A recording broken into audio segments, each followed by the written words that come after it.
अभी दूसरे जो 3 व्याधि आपके सामने लिखी है, ये जनरल चीजें हैं कि आपने रक्त दूष्य कहते ही आपके सामने जो 3 व्याधि आती है वो ये आती है कि पहला तो रक्त पित्त आता है, फिर आप निदान में आगे आगे आगे चले गए तो आपको कुष्ठ याद आता है, और उसके आगे आगे चले गए तो वातरक्त याद आता है। ठीक है, कुष्ठ और विसर्प एक जैसे, इसलिए उसका अलग उल्लेख नहीं किया। तो 3 प्रकार की संप्राप्ति आपको दिखाई देती। एक उष्ण तीक्ष्ण गुणयुक्त रक्तपित्त की संप्राप्ति है, एक क्लेद युक्त अतीव दीर्घकाल चलने वाली कुष्ठ की विकृति है, और एक दिशाजन्य विकृति है, हस्तयोर मूलमादाय पादयोर मूलमेव वा। इस तरह से एक आवरणजन्य संप्राप्ति की, वातरक्त की संप्राप्ति, ऐसी 3 संप्राप्तियां हैं। कुष्ठ की संप्राप्ति को थोड़ा सा सरणशील बनाएंगे, थोड़ा सा अति गतिवान बनाएंगे तो वो विसर्प की संप्राप्ति बनती है। तो कुष्ठ और विसर्प की संप्राप्तियों में कुछ अंतर नहीं है, कालावधि में अंतर है, बाकी दोष दुष्य तो वही है सारे। एक में स्थिर दोष है, दूसरे में सरणशील है। तो उनकी चिकित्सा भी आप देखिए करीब करीब एक जैसी कि रक्तमोक्षण कर लो, विरेचन कर लो, लेपन कर लो, इस तरह से। ठीक है, अभी कुछ अलग बातें आपके सामने रखता हूं कि जहां पर आपको रक्तपित्त कुष्ठ और वातरक्त के अलावा रक्त दुष्टे के कारण ये जो बाह्य उपचार है, अनुशस्त्र में आप बाह्य उपचार देख रहे हैं, है ना।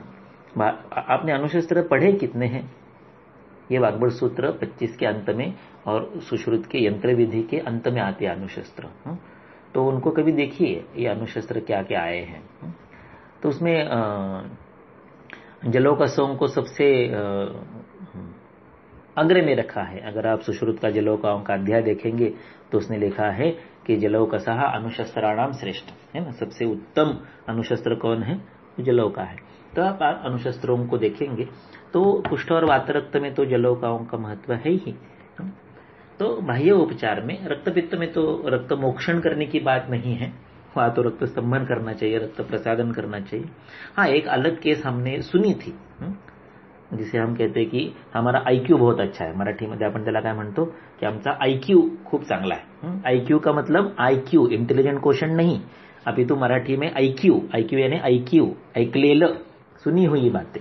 हम लोग बहुश्रुत है, यानी बहुत कुछ सुना हुआ है। कृतकर्मा कम है, दृष्टकर्मा ज्यादा है, और श्रुतत्व, श्रुतत्व का मतलब क्या है? सुना है। तो ये जो आईक्यू बातें है, आईक्यू यानी सुनी हुई बातें है, उसमें हमने ये सुना हुआ है। क्या सुना हुआ है कि गणेश शास्त्री जी जो ये रसकल्पों की पुस्तकें जिन्होंने लिखी 5 भागों में, भस्मम के ऊपर, रसकल्पों के ऊपर, आसवारिष्टों के ऊपर, उन्होंने पुस्तकों का पूरा एक सीरीज लिखा, 1 से 5 भागों में उन्होंने लिखा।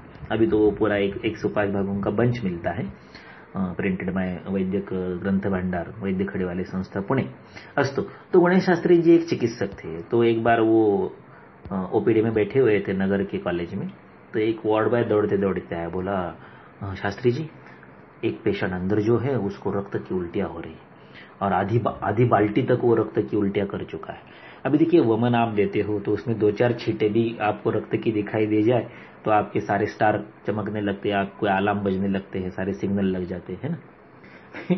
यहाँ पर शास्त्री जी बोले ठीक है, आधी बाल्टी उल्टी हुई है ना, चलने दो, मैं ये बाकी के 20-25 पेशेंट बचे हैं उनको देख के आता हूं।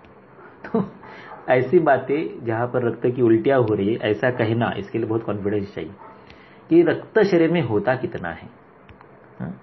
एक व्यक्ति के शरीर में रक्त होता है पंचमेदो वसा मूत्र पित्त श्लेष्म शकुरंती असुरुक होता है 8 अंजलि। और जो आदमी आधी बाल्टी उल्टी करने के बाद अभी भी उल्टी करने के लिए जिंदा है, वो तो रक्त का वमन नहीं कर रहा है ना, वो रक्त सदृश पित्त का वमन कर रहा है। गंधवर्णानुवृत्तेश्च पित्त का वमन कर रहा है, रक्त के जैसे दिखने वाले पित्त का। ऐसा जानकर गुरुजी जो है गणेश शास्त्री जी वहां पर बैठे रहे। तो इतना कॉन्फिडेंस होने के लिए उतना क्लिनिकल आई चाहिए, उतने क्लिनिकल आई के लिए उतने पेशेंट देखने चाहिए, वो एक अलग बात है। ठीक है, तो कुष्ठ और वातरक्त में आप बहुशः रक्तमोक्षण करते हो तो उसके बारे में मैं बात नहीं करता। एक अलग चीज आपके सामने रखूंगा, रक्तगत वात। तो ये निदान करना ही बहुत मुश्किल है। देखिए लक्षण क्या है, ये चरक के वात व्याधि में आते हैं चिकित्सा 28 में। रुजस तीव्रा, ठीक है भाई, रक्तगत वात है तो तीव्र रुजा तो होगी। ससंतापा, रक्त है तो संताप तो होगा। वैवर्ण्यम, रक्त है तो आपको वैवर्ण्य तो दिखेगा। तो पहले 3 लक्षणों में आप तो रक्त या वात संबंधी लक्षण दिखते हैं। आगे के देखिए, कृशता, ठीक है, वात है इसलिए कृशता है, लेकिन रक्तगत वात है ना, मांसगत होता तो कृशता होना अलग बात है कि वायु आकाश प्रदान है, मांस पृथ्वी जल प्रदान है इसलिए कम हो गए तो ठीक है, लेकिन रक्तगत वात में कृशता। अरुचि, अभी अरुचि का और रक्त का और वात का क्या संबंध है? रुचि का संबंध आप आमाशय से, जिह्वा से, बोधक कप से लगा सकते हैं, ज्यादा से ज्यादा आम से लगा सकते हैं, अग्नि से लगा सकते हैं, आमाशय से लगा सकते हैं, लेकिन रक्तगत वात में अरुचि आ गई है। फिर गात्रे अरुंशिका, आज तक आपने अरुंशिका कहाँ सुनी है? मज्जा वृद्धि के लक्षणों में अरुंशिका आती है ना, और फिर आगे जाके क्षुद्र रोगों में आती है। यहाँ पर रक्तगत वात में भाई रक्तगत क्लेद है, रक्तगत कफ है, रक्तगत पित्त है, रक्तगत उष्णता है, यहाँ पर अरुंशिका आना ठीक है ना, लेकिन इसने लिखा गात्रे अरुंशी। आगे देखिए, भुक्तस्य स्तंभः, खाए हुए अन्न का पचन न होना, विष्टब्धत्व होना, आना होना, ये रक्तगत वात के लक्षण है। तो ये सारा विचित्र लक्षण समूह है। तो जब आपके सामने कोई पेशेंट आता है और आप उसको इन लक्षणों के लिए अभ्यंग देंगे, ब्रूहण देंगे, अरुचि नाशन के लिए कुछ तालिसाती जैसी रुद्ध चीजें देंगे, या अरुशिका है तो उसको संधिगत है भाई, मज्जागत है ऐसा मान के उसके उपचार करेंगे, भुक्त स्तंभ आना है इसलिए तो उसको अनुलोमन देंगे, या हिंगू लहसुन जैसे द्रव्यों का प्रयोग करेंगे, और कुछ नहीं होगा, तब आप उसको शायद समझेंगे कि भाई ये रक्तगत वात है, और फिर उसकी चिकित्सा करेंगे तो ऐसे लक्षणों को आप देख पाएंगे। तो ये ऐसे जो ऑड लक्षण हैं जो सामान्य संप्राप्ति से सॉल्व नहीं हो रहे हैं, उनके बारे में क्या ये रक्तगत है, ऐसा आपको संदेह आना चाहिए। अगर ऐसा आता है तो ये चीजें जो है ये रक्त प्रसादन से, विरेचन से, रक्त मोक्षण से प्रायः ठीक होती हुई दिखाई देती है। तो ये थोड़ा करके देखने की बातें हैं। मैंने ये 2-3 बातें करके देखी है, इसलिए मैंने आपके सामने रखा। ऐसा नहीं कि केवल थियोरेटिकल, ऐसे जब लक्षण थे और पेशेंट को नॉर्मल जो हम करते हैं वैसे स्नेहन, स्वेदन, ब्रूहण, अनुलोमन उपचार करके कुछ हो नहीं रहा है, तब ये सोचा कि नहीं ये कुछ अलग चीज है, तो इसको थोड़ा सा घृतपान करके 3 दिन के बाद, 4 दिन के बाद, 6 दिन, जैसे भी उत्क्लेश दिखाई दे वैसे उसका रक्त मोक्षण करने के बाद, कुछ लोगों में विरेचन करने के बाद ये चीजें ठीक हुई। क्योंकि रक्त की चिकित्सा क्या है?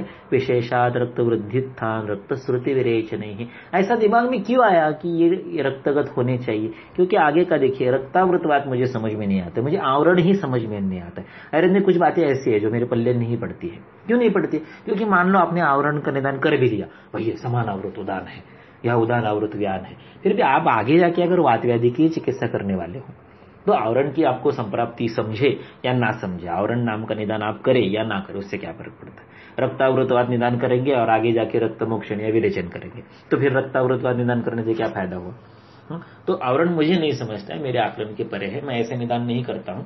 मैं ज्यादा से ज्यादा कोशिश करता हूं कि निदान जो है वो दोष रसगुण महाभूत में समाविष्ट हो जाए। तो रक्तावृतवाद को हम थोड़ा बाजू को रखते हैं। वैसे भी रक्तावृतवाद के लक्षण देखिए क्या है, तो सदाहारती, रुजस, संतापहा, वैवर्ण्य, तो क्या नया बताया आपने? रक्त है तो दाह होगा, रक्त है तो आरती होगा, रक्त होगी तो मंडल दर्शन होगा, तो उसमें कोई रक्त को छोड़ के नई बात नहीं। इसलिए मैं ऐसे निदानों में प्राय मेरे दिमाग को नहीं उलझा के रखता हूं।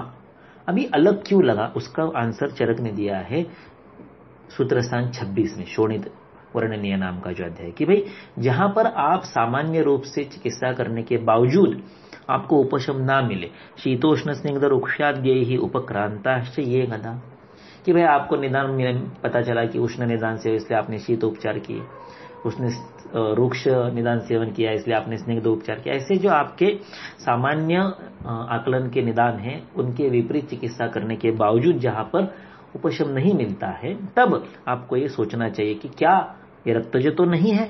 और ऐसी स्थिति में आप रक्त के उपचार करेंगे, रक्त मोक्षण या विरेचन, तो इन पर आपको उपशम की प्राप्ति संभव हो सकती है। ठीक है, आगे तो इस ऐसा हुआ जो आपको मैंने ऊपर के लक्षण बताए कि जो रक्त से या वात से संबंधित नहीं है, ऐसे रक्तगत वात के लक्षणों के पेशेंट जब सामने आए कि कुछ भी कर लो कुछ हो ही नहीं रहा है, और पेशेंट का तो विश्वास है आप पर, नहीं आप ही चिकित्सा दे दो, हाँ आपने इसको ठीक किया था, उसको ठीक किया था, मेरे घर के अमुक सद्य है इसलिए आप ही करेंगे, ऐसा करके जब पेशेंट बहुत विश्वास के साथ आपके पास होता है तो ऐसी स्थिति में आपको ऐसा निदान करने का अवसर मिलता है। वरना क्या होता है, ठीक नहीं हुआ तो पेशेंट आपको छोड़ के चला जाता है, ऐसी स्थिति में यह अवसर नहीं मिलता है। आगे अभी कहां पर रक्त नाम का दूष्य उल्लेखित है कि जहां पर आपको रक्त प्रसादन, रक्त मोक्षण या विरेचन, ऐसे 3 में से एक उपक्रम को करने की आवश्यकता पड़ती है। पहला है वातादयः प्रकुप्यन्ते शिरसि अस्रं च दुष्यति ततः शिरसि जायन्ते रोगा विविध लक्षणाः। तो शिरोरोग जो बताए हैं चरक में, सुश्रुत में, वाग्भट में, इनमें से जो शिरोरोग आपके सामने आएंगे तब आपको पहला ये सोचना चाहिए कि इसमें वात है, पित्त है, कफ है, इसके साथ इसमें सामान्य दुष्य जो है, चाहे वो शिर हो, चाहे वो मर्म हो, फिर भी शिर होने के बावजूद ये मज्जा नाम की दुष्टि नहीं है, शिर होने के बावजूद ये अस्थि नाम की दुष्टि नहीं है, अपितु ये रक्त नाम का दुष्य है। इसलिए सामान्य शिर रोगों का दोष दूष्य निर्धारण करते समय रक्त नाम के दुष्य को सामने रखना चाहिए। और आपके उपचारों के प्लानिंग में कहीं ना कहीं आपको रक्त प्रसादन जो तिक्त रस से प्राय होता है, मधुर रस से होता है, कभी कभी कषाय रस यूज करना पड़ता है, उष्ण तीक्ष्ण संप्राप्ति हो तो कषाय रस, वरना कषाय रस जो है ये स्तंभन है, तो प्राय ये यूज नहीं करना चाहिए। तिक्त और मधुर रस से प्राय काम चलाना चाहिए। और बाकी के जो 2 उपचार हैं कि आप या तो विरेचन कर लो या रक्त मोक्षण कर लो, जैसे भी पेशेंट की स्थिति हो और आपकी क्षमता सुविधा हो वैसे।